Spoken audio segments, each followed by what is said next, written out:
Hello, Natalie and Star. Today I have a story called Mr. Meddle Has a Surprise. Mr. Meddle once went to stay with his Aunt Jemima, who was very strict with him. She thought it did him good, and no doubt it did, but Meddle didn't like it at all. His Aunt Jemima did a lot of good works. She went to read to sick people, and she took pies and soups to the poor.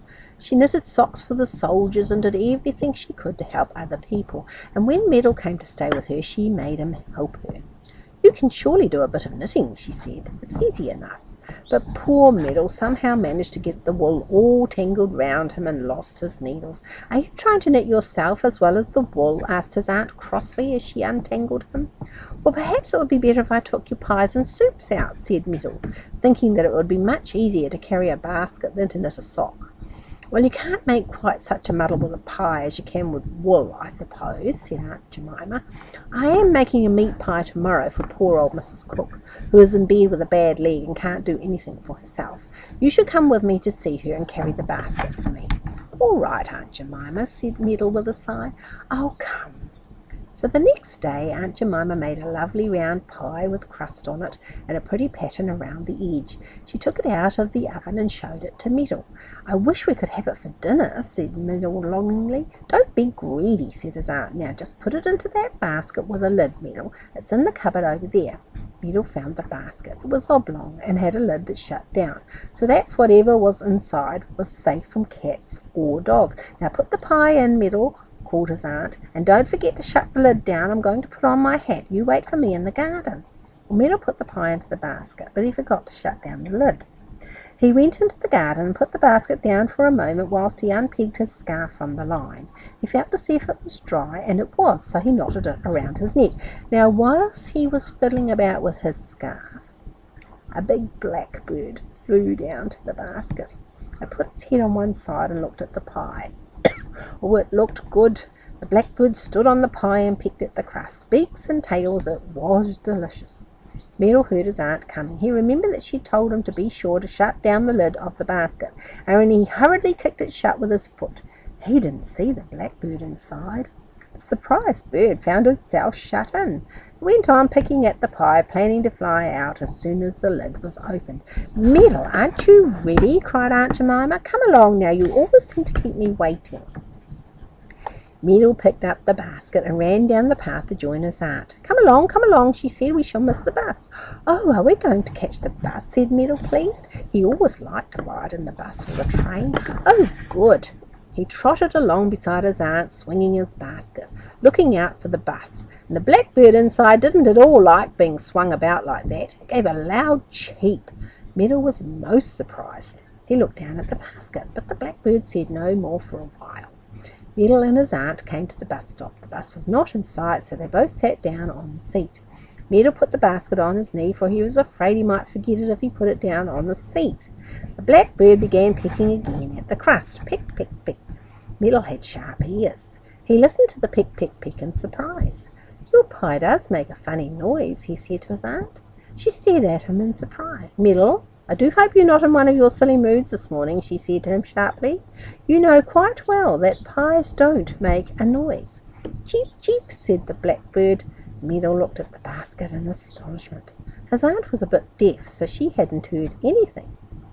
"Your pie is saying cheep, cheep," he told his aunt.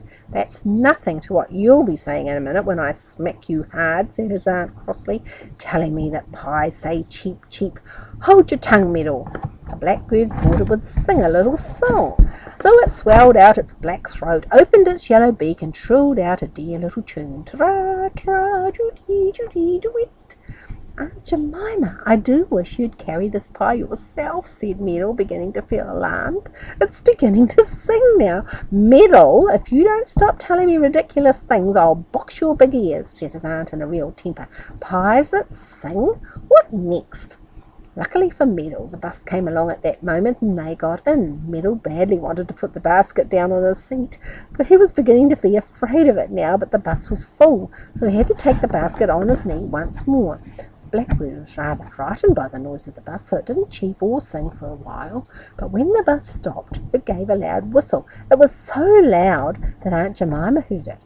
She turned to Meddle at once. "Stop whistling. A bus is not a place to whistle in." "I didn't whistle," said poor Meddle. "Well, who did?" said his aunt. "The pie did," said Meddle.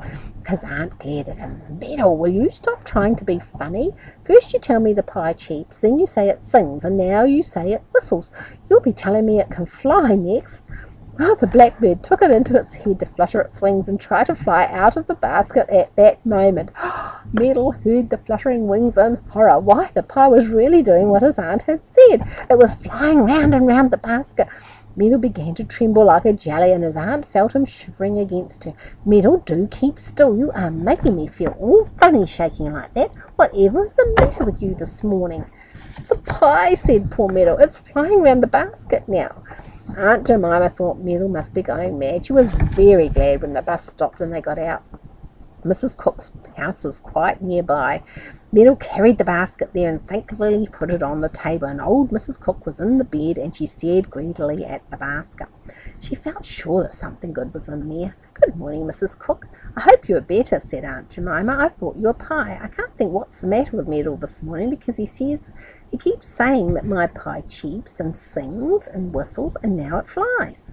The blackbird whistled loudly again, and Aunt Jemima thought it was Meddle, and she smacked him. "Now don't you dare to tell me that was the pie again," she scolded. "Open the basket and put the pie on the plate." But Meddle simply didn't dare to open the basket and touch that pie. He stood there staring at his aunt, and she thought that really he must be going to get ill. So she opened the lid herself in a rage, and out flew the big blackbird and circled round her head. Aunt Jemima gave a scream. Mrs. Cook squealed for all she was worth, and Meddle tried to run for the door and fell headlong over a stool. He got up and looked sternly at his aunt. "You bad woman, you cooked a blackbird in your pie, you bad woman. I suppose you remembered the 24 blackbirds that were baked in a pie, and you caught one and put it in. No wonder that pie sang and whistled and flew. Aunt Jemima, I am surprised at you." And for once in a way, his aunt hadn't a single word to say.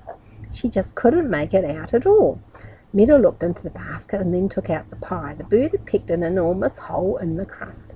"Look there," said Meddle, pointing to the hole. "That's the hole the bird picked so that it could get out of the pie. I think you are a most unkind person, Aunt Jemima."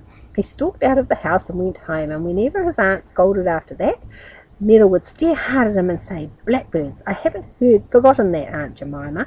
And his Aunt Jemima wouldn't say a word more. That was a good story.